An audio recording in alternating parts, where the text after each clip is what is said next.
Alors dans cette vidéo, on va continuer à parler des fonctions, mais on va s'intéresser aux formes fonctionnelles et aux graphes associés à quelques fonctions que nous allons étudier cette année et que vous avez déjà vu d'ailleurs l'année passée. La première fonction que nous allons voir, c'est la fonction affine. Qu'est-ce qu'on appelle une fonction affine? C'est une fonction dont le degré est égal à 1, c'est-à-dire que la variable est à la puissance 1. Donc ça va nous donner une forme fonctionnelle générique comme celle qui est ici. À x, j'associe a fois x plus 1. Le x ici, la variable, on la voit apparaître avec la puissance 1. Quand on ne note rien, je vous rappelle que par défaut, ça sous-entend 1. Une forme comme celle-ci, ici, est appelée une forme fonctionnelle générique. Ça veut dire que c'est cet aspect-là qu'auront toutes les formes fonctionnelles de la fonction affine. Dans les cas concrets, ensuite, bien sûr que le a prendra une valeur définie et le b prendra une valeur définie. Le graphe d'une fonction affine est une droite. Et si on prend un cas concret, comme ici, j'ai choisi une fonction affine qui, à x, associe 2x plus 3. Donc ici, on a un cas concret avec le a qui vaut 2 et le b qui vaut plus 3. Et si j'applique ça à un graphique, eh bien, je retrouve la droite ici qui contient l'ensemble des points pour lesquels la fonction x est égale à 2x plus 3 est vérifiée. Dans les fonctions affines, il y a quelques fonctions particulières que nous allons voir. La première, c'est la fonction affine linéaire. Une fonction affine linéaire, c'est une fonction affine, mais dans laquelle le terme constant vaut 0. C'est-à-dire que le b de la forme générique qu'on a vue avant est égal à 0. Si le b vaut 0, ça veut dire qu'il disparaît. Et ça nous donne donc une forme générique comme celle qui se trouve ici, où nous n'avons plus que la partie a fois x présente. Le b étant égal à 0, il disparaît. Le graphe de cette fonction est une droite, bien sûr, puisque c'est une affine, mais elle a la particularité de passer par le point 0, 0. Ce point 0, 0, c'est le centre du repère orthonormé, l'endroit où les axes se croisent. Si on prend de nouveau un cas concret, ici j'ai choisi de travailler avec une fonction qui à x associe 2 fois x. Donc pas de terme constant à droite, puisque c'est une affine linéaire. Le graphe, eh bien on voit ici la droite, et cette droite passe par le point 0, 0, ici, origine du repère orthonormé. L'autre fonction affine particulière que j'aimerais voir avec vous, c'est l'affine constante.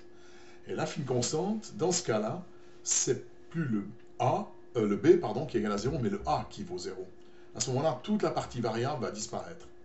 Et la forme fonctionnelle se présente sous la forme suivante. Et on remarque que pour n'importe quelle valeur ici, au départ x, j'aurai toujours la même valeur à la sortie b. La sortie ne change jamais. Donc, le graphe, ça va aussi être une droite, mais puisque la sortie ne change jamais, la droite, elle sera horizontale, et elle passera par le point 0b, c'est-à-dire qu'elle va couper l'axe vertical à la hauteur de la valeur b. Un cas concret, de nouveau, j'ai choisi ici la fonction qui à x associe 3. Et le graphique, on voit ici la droite horizontale, ici l'axe vertical et la valeur 3 où la droite coupe l'axe vertical. En résumé, une fonction affine générique est de la forme à x, j'associe à x plus b. C'est quelque chose qu'il faut apprendre par cœur, il faut le reconnaître au premier coup d'œil. Si le b vaut 0, cette formule-ci se trouve modifiée. La partie b disparaît. Il ne me reste plus que a fois x. Et à partir de ce moment-là, la fonction est dite affine linéaire.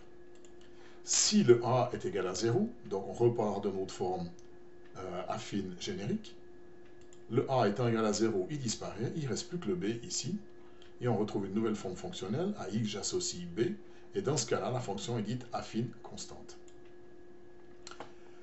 Une autre forme de fonction que j'aimerais encore réviser dans cette vidéo, c'est la fonction quadratique.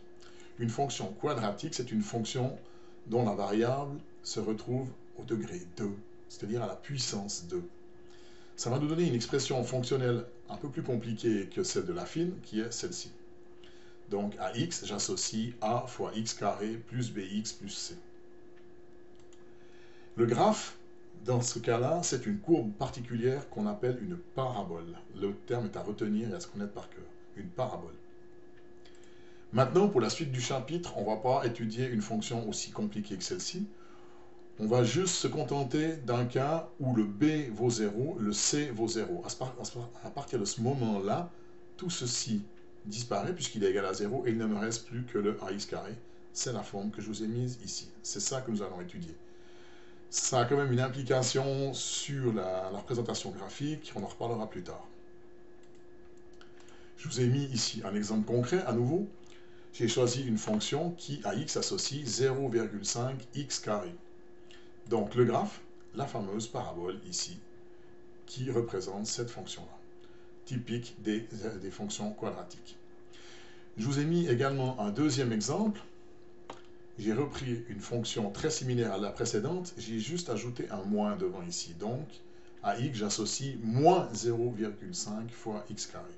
Et dans ce cas-là, on obtient aussi une parabole, mais celle-ci est ouverte vers le bas. Voilà pour l'instant ce que je voulais vous faire réviser dans cette vidéo.